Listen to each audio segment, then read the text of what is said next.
My name is W. Clement Stone. As General Manager of the Napoleon Hill Associates, it is my privilege to introduce you to Napoleon Hill. How do you do? I'm very happy to have this personal visit with you. Won't you be seated, please? And now, may I request that you forget all your problems and just relax while I bring you the master key with which you may unlock the door to any opportunity that your mind can conceive. The master key consists of 17 principles, the first of which is definiteness of purpose. Right here at the beginning of our visit, I'm going to make you a promise. If you will decide definitely what you want most during your entire lifetime and write it down on paper so that I can read it, I will give you the master key with which you may open the door to the attainment of your desires, whatever they may be. The exact moment when I will deliver this master key to you will depend entirely upon when you are ready to receive it. This is the first of 13 messages that I will deliver to you. Now, in each message, I will describe the master key in terms that you will understand, if you are ready to understand. And now I shall give you the first cue as to the nature of the great master key which has been responsible for all the great successes in every calling, in every part of the world. Please listen carefully to what I have to say, because you may discover the secret of the master key in this first visit.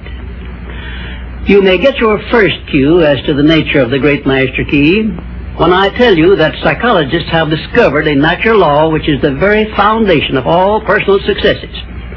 And I can describe it to you in one short sentence so you can understand it. Whatever the mind can conceive and believe, the mind can achieve. Isn't that a profound statement?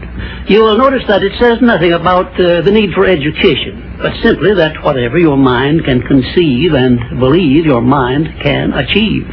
Now, if you want evidence that the mind can achieve whatever the mind can conceive without the benefit of formal education, you only have to remember that Thomas A. Edison conceived the idea of becoming an inventor and lived to become the world's greatest scientist in the field of invention, with only 3 months of common school education. When I first heard Andrew Carnegie describe this natural law, which makes it possible for you and I and everyone else to write his own price tag in life and attain it, I became so enthused over it that I began to search for the power back of it, and my curiosity led me finally to the discovery of the master key, which I shall reveal to you if you are ready to receive it. My search led me to the study of the spiritual forces with which all of us are blessed. And it was in this field that I came upon a clue which has enabled me to help millions of people to find their earthly destinies. I want to describe my discovery in the simplest terms possible, because it will reveal to you why it is true that whatever the mind can conceive and believe, the mind can achieve, regardless of how many times you may have failed in the past or how lofty your aims and hopes may be. I caught my first fleeting glimpse of the profound law which provides the means by which we may choose our own purpose in life and attain it, while I was being coached by Andrew Carnegie during the organization of the Science of Success philosophy. I had just finished telling Mr. Carnegie that I feared he had chosen the wrong person to give the world the first practical philosophy of personal success because of my youth, my lack of education, and my lack of finances.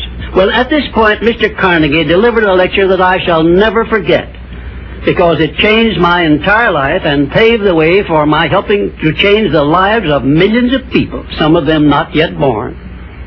Let me call your attention to a great power which is under your control, said Mr. Carnegie, a power which is greater than poverty, greater than the lack of education, greater than all of your fears and superstitions combined. It is the power to take possession of your own mind and direct it to whatever ends you may desire.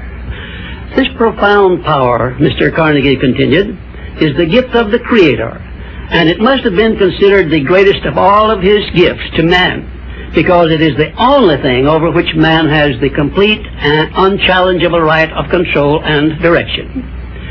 When you speak of your poverty and lack of education, Mr. Carnegie explained, you are simply directing your mind power to attract these undesirable circumstances, because it is true that whatever your mind feeds upon, your mind attracts to you. Now you see why it is important that you recognize that all success begins with definiteness of purpose, with a clear picture in your mind of precisely what you want from life. Then Mr. Carnegie continued his speech with a description of a great universal truth which made such an impact upon my mind that I began then and there to give myself a new outlook on life, and set up for myself a goal so far above my previous achievements that it shocked my friends and relatives when they heard about it. Everyone, said Mr. Carnegie, comes to the earth plane blessed with the privilege of controlling his mind power and directing it to whatever ends he may choose.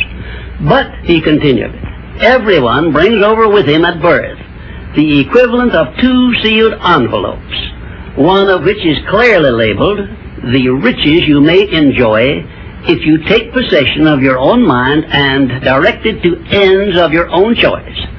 And the other is labeled, the penalties you must pay if you neglect to take possession of your mind and direct it. And now let me reveal to you, said Mr. Carnegie, the contents of those 2 sealed envelopes. In the one labeled riches is this list of blessings. 1, sound health. 2, peace of mind. 3, a labor of love of your own choice. 4, freedom from fear and worry. 5, a positive mental attitude. 6, material riches of your own choice and quantity. In the sealed envelope labeled penalties, Mr. Carnegie continued, is this list of the prices one must pay for neglecting to take possession of his own mind. 1, ill health. 2, fear and worry. 3, indecision and doubt. 4, frustration and discouragement throughout life. 5, poverty and want. 6, and a whole flock of evils consisting of envy, greed, jealousy, anger, hatred, and superstition. Now, my mission in life is to help you and everyone who needs my help to open up and use the contents of the sealed envelope labeled riches. And the starting point from which you must take off if you wish to write your own ticket from here on out for the remainder of your life, I will describe for you in these simple instructions. 1, procure a neat pocket-sized notebook, or something on the order of this one here, loose leaf affair. And on page 1, write down a clear description of your major desire in life, the one circumstance or position or thing which you will be willing to accept as your idea of success. And remember before you begin writing that your only limitations are those which you set up in your own mind or permit others to set up for you. And 2, on page 2 of your notebook, write down a clear statement of precisely what you intend to give in return for that which you desire from life. And then start in right where you stand now to begin giving. And 3, memorize both of your statements, what you desire and what you intend to give in return for it, and repeat them at least a dozen times daily. And always end your statements with this expression of gratitude for the blessings with which you were gifted at birth. I ask not, O divine providence, for more riches, but more wisdom with which to accept and use wisely the riches I received at birth in the form of the power to control and direct my mind to whatever ends I desire. If you are not too successful or self-satisfied to accept and express this profound prayer, if you accept it and express it in the same spirit of humble sincerity in which I pass it on to you, a new and a better world will reveal itself to you. A world in which you will see reflected the circumstances and the things which you yourself have created. In my next visit, I will give you a description of the second principle of success, through the application of which you may make use of the education and experience of other people, and get the necessary help you may need in attaining your definite major purpose in life. And now let me close this, our first visit, with my favorite expression of gratitude. O divine providence, I ask not for more riches, but more wisdom with which to make wiser use of the riches you gave me at birth, consisting in the power to control and direct my own mind to whatever ends I desire.